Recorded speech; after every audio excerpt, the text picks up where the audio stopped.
the worst diet for fat loss. Alrighty, so I'm going to talk about my beliefs here. So everyone obviously has their own opinion, and that's completely okay. However, I just want to go through and share with you what I believe to be able to then help you to be able to move forward on your journey. Alrighty, so I guess when we first think about, starting a health journey and, wanting to lose weight, then our initial thought is, oh my God, we've got to go on a diet, and we've got to, start cutting out all the foods that we love. What diet can I go on? What diet is best for me? So is that a paleo diet? Is that a low fat diet? Is that low carb? Cut out all carbs because carbs are evil. So is it possible to lose weight without dieting? Alrighty, and that's what I want to look at today. So today's video is actually going to be focused around intuitive eating. Alrighty, and what is intuitive eating, you may ask? And I actually Googled the, official definition here. Lost my words there. And it actually came up to say intuitive eating is a self-care eating framework which integrates instinct, emotion, and rational thought. So to me, that actually sounds pretty amazing, right? But let's face it, most of us, honestly, when it comes to eating or when it comes to food, we tend to lose all kinds of rational thought. Alrighty, we lose all of our intuition when it comes to eating and when it comes to food. And I believe that has been brought on by the culture that we've grown up in. Yeah, like I remember growing up where it was literally, my parents would say to me, you must eat everything on your dinner plate to then get dessert. You can only have this if you eat all of that. So it's been ingrained within me even to, absolutely clean up everything on our plate as it is for us then to get our supposed reward at the end of that. Alrighty. So I believe that we've actually lost all of our ability to actually recognize when we feel full, and we've lost all of our ability to actually trust our intuition in that sense. And I mean, what happens then when our body, based on that actual, framework, that definition, integrating instinct, emotion, and rational thought. So what happens when our body's intuition or what happens when our emotional brain is taking over and it's saying, oh my God, I need to eat all of the chocolate. I need to eat all of that pizza. I need to eat chocolate cake, stuffing it all in. So what happens then? So welcome to today's video. I'm Kareen, owner and head coach here at CRG Energy Fitness, and here at CRG Energy Fitness, we help parents build strong and healthy bodies so that you can feel confident and comfortable within your own skin and within your own body's abilities to be able to do all the things that you dream of or everything that you really want to do. Alrighty. Now, getting back to the worst diet for fat loss. So, those highly processed and highly palatable foods only create another challenge to intuitive eating, as they are designed to work against our natural body's cues.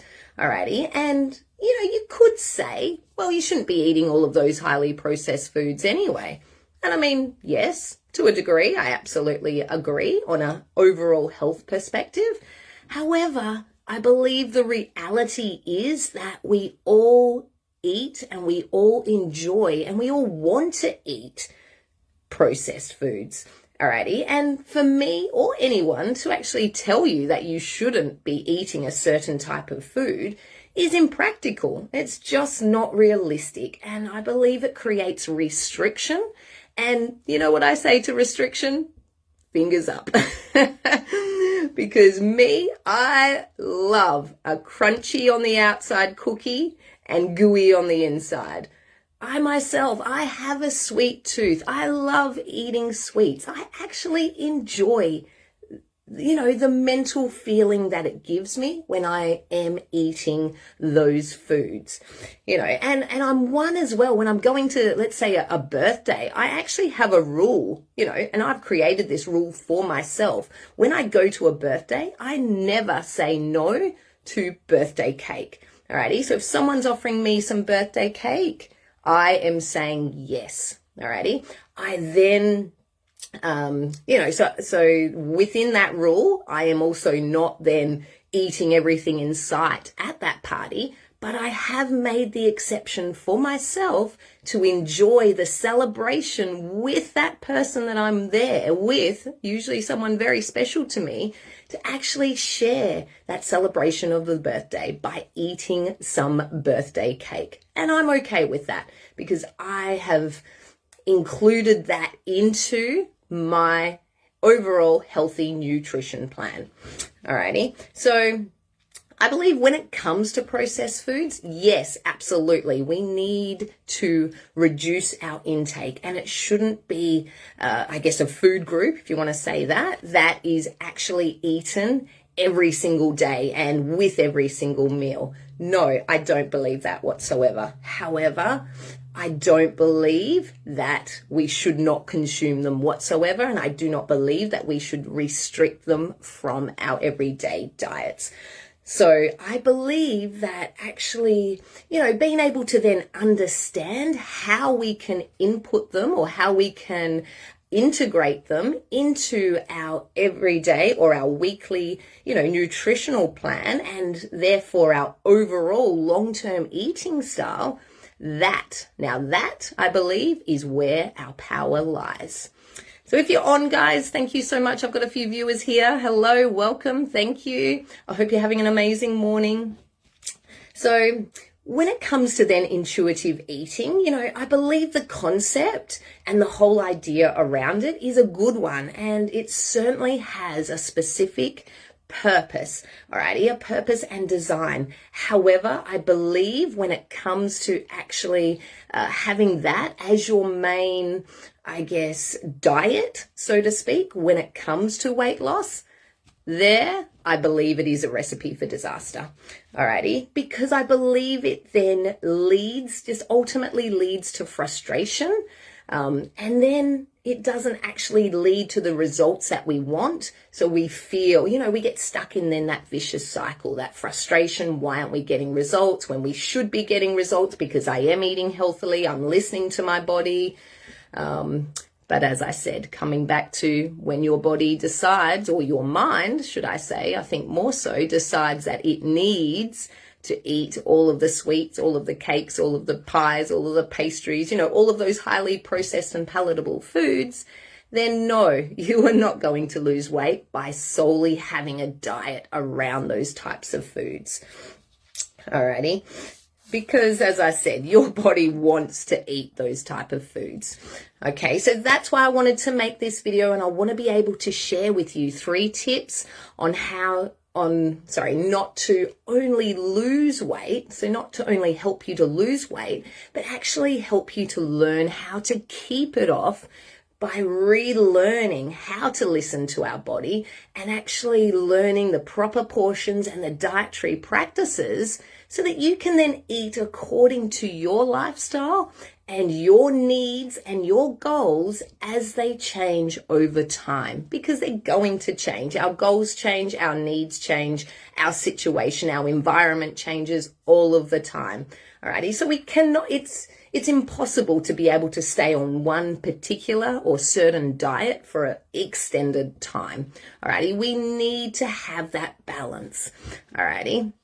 And too often what derails us when it comes to our weight loss efforts is actually the feeling of guilt that we actually inflict upon ourselves when we happen to go off plan, or when we, decide within our own mind that we've eaten something that's unclean or unhealthy, and let's face it, a lot of us, we eat for other reasons than simply fueling our body. Alrighty, we eat when we're stressed, we eat when we're upset, those emotional reasons behind there. Alrighty, we eat, at events, as I said, birthdays, we eat for the fun of it. Alrighty, and while I believe we want to actually work out and understand our personal relationship to food to be able to establish that healthy balance and that healthy relationship to food, I also believe that it's completely detrimental to ourselves if we continually make ourselves feel bad for enjoying something that's a highly processed food, or, if we're not 100% perfect to the plan that we have set, we tear ourselves apart and make ourselves feel like shit. Alrighty, I have been there. I have done that myself, so I know exactly how it feels.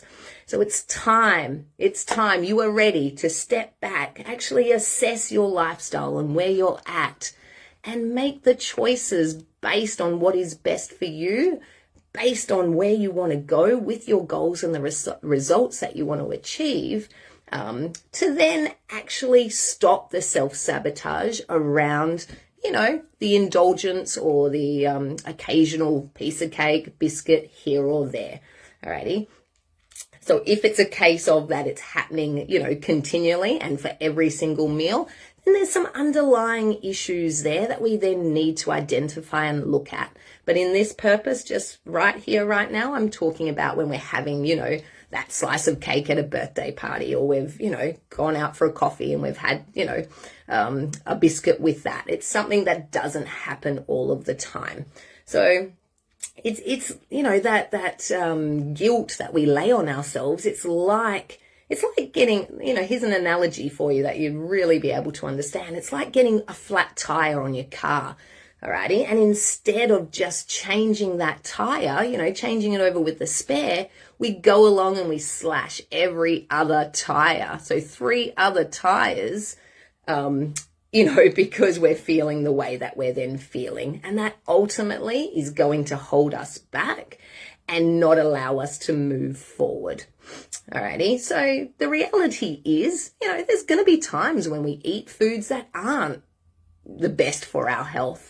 And finding our own personal balance and finding, what works for us in our lifestyle is absolutely key here.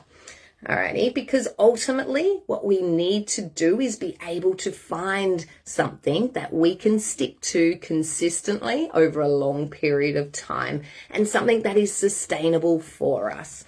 Alrighty, so first things first, stop worrying about everyone else's ideal or idea around what is healthy and what diet we should do for weight loss, and start focusing on your own lifestyle and those little tweaks that we can make along the way that are going to, propel you forward in the best possible way. Here's my top 3 tips to help you to lose weight, embrace your lifestyle for sustainable results. Alrighty, so tip number 1 is embrace the 80-20 rule. Alrighty, so those highly processed foods, the foods that we love to eat, the cake, the chocolate, the biscuits, the pizza, whatever it is for you, they're actually designed to make us crave them even more. And then in that space, actually overeat. They're made that way. They're marketed that way to us. Alrighty, ultimately they are empty calories, and because when we're eating them, we don't feel full off eating them, it's very easy for us to continue to eat them. And they are, everything we do, there is a purpose and there's a pleasure, a reward to everything that we do. So even though we may know, I shouldn't be eating this whole block of chocolate, however, our brain, there's something happening behind the scenes in our brain that is enjoying that process and getting a lot of pleasure from it, which is why we continue to do it. Alrighty, so in this space then, you're probably expecting me to, advise you or to recommend that you cut these foods out altogether. No, not at all. That's not what this video is about. Absolutely not. I don't actually believe in doing that. And I actually, I do consume processed foods myself, and I do enjoy them, and I consume them in a healthy balance when it comes to my overall nutrition plan. Alrighty, because I still believe we can have room for these type of foods. Alrighty, so if we can look at our, overall, eating plan as such, as having 80% of those foods fully, nutrient dense whole food. So as close to the natural food source as possible. And then having the 20% of the foods that we actually enjoy eating. So some of these processed foods. The important thing though is to realize and to, actually be aware of within this 20% is that you're actually eating them in moderation, and you're able to identify which foods you're craving and which foods are actually then triggering you to perhaps eat more and more of. Alrighty, so we need to be able to identify the trigger. Alrighty, because if there's a specific food that you just want to keep eating and eating, when we identify that, we can then actually take action on that and empower ourselves to still include it within our eating plan. However, knowing that it is something that sometimes we can get stuck in, continually eating, and it's not the best choice for us, well, then we can add it in maybe once a week to our eating plan. So we're not feeling completely restricted from it. However, we've portioned it out to a particular amount, and we know that we're going to be able to eat it, once during the week. And that allows us to feel good about that. Alrighty. And another option there is we can actually look at healthier alternatives to these foods that we crave. So ice cream, for example, instead of getting like a Ben and Jerry's, which is, full of all the chocolate chips, the biscuits and everything that they put in, those flavors, how about looking at a fat reduced or a sugar reduced ice cream alternative? Or alternatively, having some Greek yogurt with, some maybe chocolate chips sprinkled on top. So it's actually a healthier alternative for you. And it's actually still hitting that craving and allowing you to eat and enjoy something without, the side effects of the unhealthier choice. Alrighty. Because we don't want to, the more we fight against ourselves to not eat a particular food, the more we then drain our willpower. And we are all human, and our willpower will not last forever. No one can hold out forever. Alrighty. And we need to then be able to assess our lifestyle and make small adjustments to that. So the point here is that you are then choosing your meals, and you're choosing something that's then sustainable for you. Alrighty, so remember, small changes lead to huge results. Alrighty, so pick something that you can alter or you can tweak to fit your lifestyle, and then continually do that until you nail it and it then becomes a routine and a habit. Alrighty. So tip number 2 we're on to, don't start by making changes. That's tip number 2. Now, based on the fact that I just ended tip number 1 saying small changes lead to huge results, you're probably thinking it's really counterproductive here and, not being integral to what I just said. However, hear me out here. I think we fall into the trap of whenever we want to start, a new nutrition or a new way of eating because we, feel that we need to lose weight to feel better about ourselves, we just dive headfirst into just trying to make all the changes straight away. Alrighty. So we tend to jump in with an all or nothing attitude or an all or nothing mindset into this. And that's, I believe, is where we fall down. Alrighty. So we're not actually then assessing whether this program or whether this, new diet or new way of eating is actually going to be sustainable for us. Alrighty. And remember, one size does not fit all. You need to make changes based on your lifestyle. Alrighty. So don't start trying to do paleo or a keto diet or a low carb diet just because Karen down the road is doing it and getting great results off it. We're all different and we all have different environments and stresses that we're dealing with. Alrighty. I think the most important thing here is to actually ask yourself this very important question.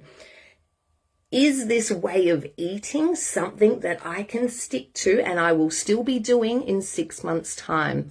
I actually want you to ask yourself that. And if the answer is no, or if there is just a slight hesitation there, then that is not the right diet or that is not the right choice for you. Alrighty. It's not the right way to eat for you, because if there's any hesitation, because as I mentioned, this is sustainable long term. We don't want to just be flipping in and out of diets, creating this yo-yo effect. So it's got to be something that you're able to stick to consistently on a long-term basis. I believe a real eye-opener happens when we actually start tracking what we're eating. Alrighty, so we're actually tracking our current food intake. And I believe then the accountability that comes with tracking, honestly, is where we're able to then just automatically start to make those small little changes. Because if you're someone that has ever started to track, having to then put into your tracker, like MyFitnessPal or some similar program, that you've just consumed a 200 gram block of chocolate, you start to then, I think, have a little thought about, is that really the best choice for me? Alrighty. And it allows, tracking then allows us to give true feedback, because a lot of the time we don't actually realize how much we are actually consuming. So it allows us to give, or it provides that true feedback as to what we're doing and the results then we can get off those specific habits that we're actually then, finding ourselves doing on a regular basis. From that, then we're able to make the changes that are personalized to us and to our needs. Because remember, data drives progress. Alrighty, and I often hear from my members, from my parents, well, I just don't have the same willpower as Karen, or whoever they've decided to actually compare themselves to. And the reason we feel like we don't have the same amount of willpower as someone else is because we're not actually creating the small changes that allow us to ingrain the habits and the mindsets needed to get us to where we want to be.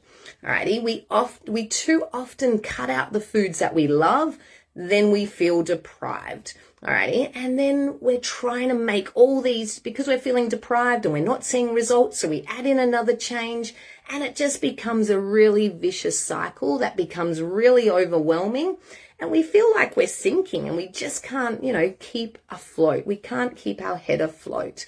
Alrighty, so I believe the key to making real lasting results isn't some extreme fad diet. It's small changes over time that build and allow us to stick and to make those habits so ingrained that they don't actually then take willpower to do. They just become second nature to us. Alrighty, so start by determining what your current lifestyle is, where you are at personally, and then make small changes and small tweaks that you can then build upon. Alrighty, so tip number 3, we're up to number 3, change is uncomfortable. So let's face it, most of us, we simply don't like change. Alrighty, yet we need to remember that one constant in life is change. I mean, look at the world right now. It's changing, like that. It's hard going against what feels easy to us.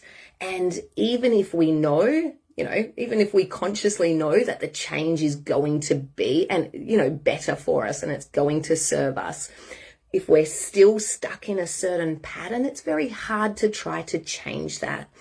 But remember, change, so if you want change within your life, it does require you to make a change. And that requires you to actually start stepping outside of your comfort zone. And that's why we need to implement change. Otherwise, we're just going to stay exactly where we are, or worse yet, fall even further behind, or put on even more weight, or feel even more tired, feel even more fatigued. Alrighty, there are times that we're going to need to do things that just don't feel comfortable for us. You don't actually want to choose the better option when it comes to, this gooey, yummy cookie and a protein bar, let's just say, or a protein snack. You're not going to want to choose a protein snack. You're going to want to choose that cookie. You don't want to do what is needed. And sometimes even change feels as if it's unsustainable to start with. But once we start implementing our new habits and staying consistent with those, they do become easier, and they become then instinctual for us if we give them the time and the chance that they deserve. Because remember, we are worthy of these changes, and we deserve to feel better within ourselves, and we can then base it off our current lifestyle. Alrighty, so I believe when it comes to change as well, the key here is actually looking at the stories we're telling ourselves around the change. Alrighty, so looking at the mindset that we're holding onto around our new habits, or holding onto about what we do at the moment, and then the mindset around then implementing new habits. Like, are we actually telling ourselves, oh, this is just too hard? Like, let's look at then changing our language around this, and actually then saying to ourselves and embracing the fact that we are choosing to make these choices because I want to live a healthier life. That's going to make our journey so much easier and so much more likely to be successful, rather than falling back into those old habits. And remember, we're going to struggle to take action with things if we don't actually believe in it. So give yourself the chance and the opportunity, and start believing that you are worthy of making these changes. Alrighty. And even then, just having that realization that this is going to be a challenging journey, and that we are going to, that you might feel uncomfortable at times. I think that's going to also help you to embrace the process so much more, so that when it comes to a point where it is feeling challenging for you, you can say, well, hey, I remember saying to myself that this could be challenging, and it's going to get to a point where it does become hard. But you know what? I can do hard things. So you're actually then changing your mindset around what you keep telling yourself and the stories that you're telling yourself about the changes that you want to implement. Because too often we tell ourselves, oh, this is just going to be so easy, when in reality, it's not quite as easy as we always believe it to be. And then when we're in the process and they're not easy, it then feels discouraging to us, and we then decide to give up. So instead, let's lower our defenses against the changes and remind ourselves that you're choosing to do this for you to be a better and healthier version of yourself, which in turn is going to help you with the whole process. Alrighty. So I guess to summarize there, if you're new to starting, or not even new, but if you're maybe restarting a diet journey or a new health and fitness journey, I would suggest that intuitive eating is not your go-to. So instead, let's take the time first to actually assess your lifestyle and assess where you're at, and then make small adjustments from there. Alrighty. And be mentally prepared. So mentally prepare yourself to feel uncomfortable, because ultimately change is meant to move you outside of your comfort zone. Because remember, if we're just going to stay in our comfort zone, nothing's going to change. Alrighty. And that's where then having a coach or an accountability partner comes in really handy to support you and to support the changes that you're wanting to implement. Yet ultimately, we can't do it for you. You hold the power of changing your life. So reach out if you need help. We want to be able to help you. We want to be able to teach you the skills that it takes so that you can learn to keep these routines, these habits long term, and we can build a sustainable lifestyle for you. Alrighty. And you're choosing to do it because you want to do it. Alrighty. You want to become a stronger, healthier, and better version of you. Till next week, I hope you have the best day. Alrighty. See ya.